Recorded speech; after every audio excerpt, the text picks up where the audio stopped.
Teofimo Lopez against Rolly Romero's this weekend. Let's fuck the bookies up. All right, Lopez is coming in with a record of 22-2, 13 big wins coming by way of knockout, and Rolly's coming in with a record of 17-2 with also 13 KOs. The height is absolutely identical between the two of them, 5'8", and Teofimo Lopez is coming in with a half-inch reach advantage at 68.5 inches of reach. All right, Lopez's last 5 fights, particularly important here. All right, he's coming off a very dominant unanimous decision loss to Shakur Stevenson. All 3 judges scoring it 119 to 109, and Stevenson outlanded Lopez to 165 to 72. And Rolly's coming off his most recent fight, which was a unanimous decision victory over Ryan Garcia, which earned him the WBA welterweight title, all right? So Teofimo Lopez and Rolly Romero, they're both very dangerous fighters, okay? They bring 2 very different strengths into this matchup. Lopez is the technically polished boxer. He has the fastest hands, better footwork, he's sharper combinations, more experience at operating at a high level. He's a very good counterpuncher. And Romero, meanwhile, is the more physically imposing guy. He's the more naturally aggressive fighter. Back in the day, Rolly just used to go at guys with the fucking flipper turtle attack, running in there, blitzing away with big bombs, and he brings a lot of awkward pressure and heavy punches. He's got a lot of physical strength, and he can make these fucking fights really uncomfortable for his opponents. But the biggest question here is, can Lopez use his superior boxing ability to keep Rolly at the end of his punches for 12 rounds? Or can Romero turn this into the type of physical high-pressure fight where his strength, toughness, and durability will be the deciding factors? Okay, there's a lot of layers here to this fight, but we're going to start with Teofimo Lopez. First of all, the biggest thing about his game is his speed. Lopez has extremely fast hands, and he's capable of exploding into range before his opponents have any time to react. Okay, he pieced up fucking Lomachenko for 12 rounds. He fucking outboxed prime Loma when he was the unified champ. Okay? He's got great footwork. Lopez is capable of controlling the distance and as very well when he's disciplined. All right? He can get in and out of range very, very quickly, use lateral movement to prevent his opponents from setting their feet. He's got extremely good counter punching. This is one of Lopez's biggest weapons along with his speed. He's extremely dangerous when his opponents fucking overextend, come forward recklessly, because he can time them up with those fucking counters before they can reset. All right, this is going to be particularly important against Rolly, who can be a little bit aggressive at times and leave openings. But, you know, he's got the better technique, Lopez. He's the fucking more technically refined fighter. He's been doing this since he was 5 years old. He's got a lot cleaner fundamentals, better combination punching, and more ways to win rounds from a technical perspective. He's got athleticism off the scale, okay? He's got a good fucking foundational base with his bottom half that allows him to suddenly change distance and throws fast combinations, which makes him fucking very difficult to deal with and fight. You have to fight him very intelligently. But the biggest question, you know, a lot of people will be like, bro, he's got great power. I don't really think so. He had great power at 135 when he was busting up cans. That's where all these highlight reels comes from.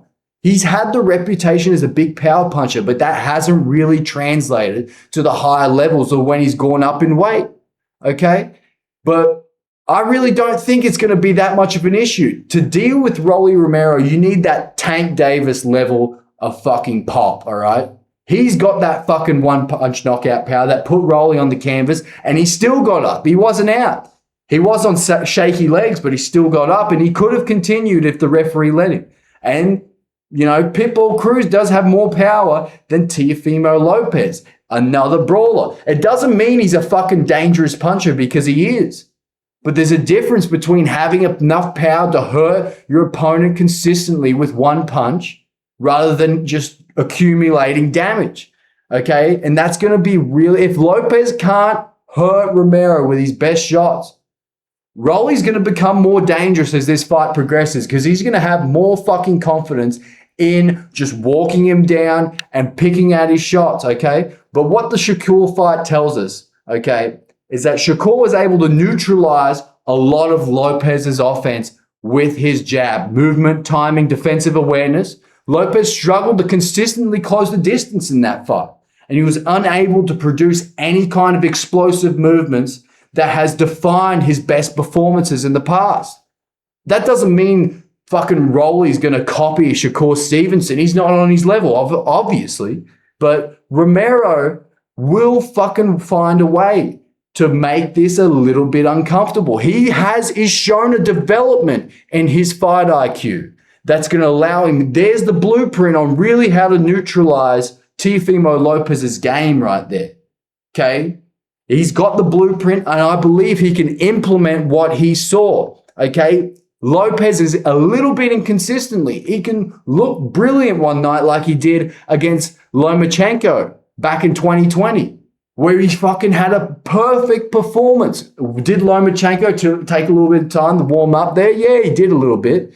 But his performance against Kambosos, Ortiz, and now Stevenson showed that when he can't establish his rhythm, he becomes a little bit hesitant and less effective. All right, there was a few variables that went into the first loss of his career against George Kambosos. He had problems with his misses. He wasn't allowed to see his kid. All these go into his mind and made it a little bit problematic in the lead up to that fight, which led to his loss. And then Shakur Stevenson, I think he's one of the best fighters in the world. Nothing really wrong with losing to Shakur Stevenson. But Lopez is at his best when he controls the distance. However, he becomes a lot less comfortable when opponents consistently pressure him and force him to fight while moving backwards. Okay? And Rolly will try and make this a major part of his fight. He's also very emotional, right? Lopez can get caught trying to prove that he's the bigger puncher or the better fighter instead of simply sticking to his game plan, all right? I don't know if that's going to play a big part because him and Rolly are friends, okay? The banter and the fucking promotion, they all know it's a part of the game. So I don't know if this will necessarily be a big thing in the build-up. But during the fight, this could definitely turn into a bit of a emotional fighting because his fucking dad, dude, his corner is terrible. His corner's just giving him the wrong advice. You gotta hit him, man. He's telling him to take his time 1 minute. And the very next sentence, he's telling him, what are you doing? You gotta get him out of there, man. I sound exactly like my old JUCO baseball coach. Shout out to Skit, bro. All right, we're going to talk about Rolly Romero now. Rolly's biggest strength is his power, right? He's got a lot of power, especially in that left hand. And his shots are heavy enough that Lopez can't afford to switch off for even a moment. He knocked down Ryan Garcia with that left hook. All right, and Ryan Garcia, say what you want, he does have a pretty decent chin. Tank folded him in the third round or whatever round that was. But other than that, Rolly's the only other guy to drop him. Oh, and Luke Campbell a long time ago in 2020. That was the first knockdown of his career. All right, 3 guys, okay? But even when Rolly isn't landing cleanly, his power can affect how his opponents fucking approach the fight. He's got the fucking naturally, he's the stronger fighter. He's bigger. He's adapted to 147. All right. And we don't know what Lopez is going to look like moving up to welterweight for this fight when Rolly is an established welterweight and he's coming off a win as winning the WA title.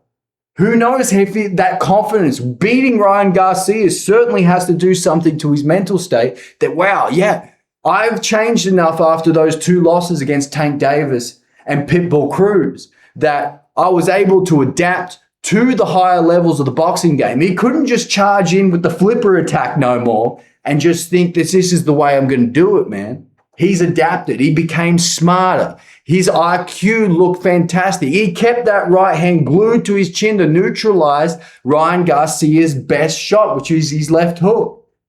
He showed improvement and he didn't play into his game. He was a lot more smarter. He was more calculated. He wasn't so much high output. And he has another major advantage, which is his toughness. I believe he's got the better chin in this fight. Okay, say what you want. Rolly's shown that he can take punishment and continue fighting, all right? Look at Pitbull Cruz. He got hurt multiple times throughout the course of that fight where he could have stopped it. I I don't remember if he went down, but it was a standing TKO stoppage from the referee. Okay? But Davis stopped Romero with a fucking perfectly timed counter when he was coming in, too aggressive with his flipper attack. But these fucking losses, they exposed his weakness and forced him to develop. All right? One of the most interesting things about Rolly's development is that against Ryan Garcia, he showed that patience and discipline, all right? He wasn't chasing a knockout. He was willing to make Garcia work and use his physicality to win rounds, man. And the evolution is an important part of this matchup. These guys have counted so many rounds sparring throughout the course of their lives and their careers. Does Teofimo know what the new Rolly Romero brings to the table? Has he seen them? Have they been sparring since Rolly's made those adjustments? I don't know. Maybe Lopez is preparing for the fucking turtle attack. We don't know what he's looking for. Okay? The fucking weakness is his defense can still be a little bit shady. He's still very hittable. He sometimes leaves openings when attacking and becoming too aggressive. He's an aggressive fighter. He still has those tendencies. He can overcommit and throw himself into exchanges, which could be problematic with Lopez's counterpunching. His distance management does need a little bit more work, okay? If Romero spends too much time following Lopez instead of cutting off the ring, the rounds could pile up for Lopez, all right? If he gets frustrated and he strays away from the game plan, things could get a little bit shady. But this comes down to Lopez's speed, technique, and counterpunching against Romero's pressure, physicality, power, and toughness. At times, I think this will be a very, very boring fight. Okay, there's going to be times where Romero, especially early in the fight, is going to be he's going to try and make Lopez come to him. Then later on in the fight, once he's worn Lopez down, and he doesn't have to fucking land that big shot, but he's got to land a couple early just to make Lopez respect him, all right? Just to make Lopez respect him. And the way Lopez fights with his cross-guard Philly shell, he loves to parry the shots with his backhand. And that's given a lot of openings for Rolly's left hook to loop around that parry. And I can see it landing. And once he lands that shot once, maybe wobble him a bit, I could see Lopez start to overthink and be hesitant. All right? Lopez cannot go locking for the knockout. He's not going to knock him out. He's got to win the early rounds, box him up, and stay composed enough to fight his fight. But like I said, Teofimo Lopez Sr.'s a dipshit. He's going to fucking feed him the wrong information. Rolly's got to cut the ring off, okay? He's got to let him come to him, not get sucked into his counters, and then put the pressure on at the last 6 rounds of the fight. Download that data. Attack the body. That jab to the body and jab upstairs. He's got to really work the body. He's got to make it physical, and he's got to stay patient in there. And I believe he can do this. This is an upset alert for me. All right? I've never been that high on Teofimo Lopez. And people are going to be like, bro, you're taking Rolly Romero to beat Lopez, bro? Or you're a fucking casual, dude. No. I just said everything that's going to happen. And I believe it will happen exactly like I predicted it. This fight is going to be very slow and going for the first 4 rounds. And then it's going to pick up around midway. Then it's going to pick up even more. It's not going to be a fucking thrashing by Rolly. Rolly's not going to fucking beat his ass so bad and just outbox him like he did Ryan Garcia. No, this one's going to be a little bit closer. But I can see a 115, 113 unanimous decision win here for Rolly Romero. He's got the character. He's got everything he needs in order to beat Teofimo Lopez. And that will be my pick.